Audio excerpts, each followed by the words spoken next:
капкагында таза алтындан жаса. Анын узундугу 2,5 чыканак, туурасы 1,5 чыканак болсун. Алтындан 2 керуб жасап, аларды чегип чык, аларды сандыктын капкагынын 2 четине орнот. Bir keruptu bir четине, экинчи керупtu экинчи четине орнот. Алар капкактын 2 четинен уркуюп чыгып турсун.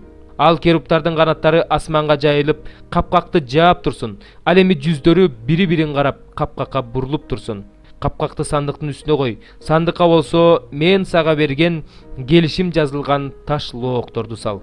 Ошол жерде мен сага ачылып турам.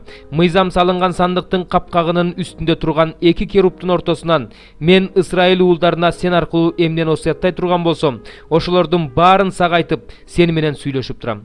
Анан 6 гана жыгачынан үстөл жаса. Анын узундугу 2 чыканак, туурасы 1 чыканак, ал эми бийиктиги 1,5 чыканак болсун.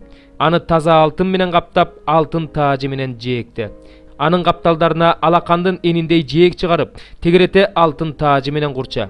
Ал үстөл үчүн алтындан 4 шакекче жасап, аларды үстөлдүн 4 бутундагы 4 бурчуна бекит.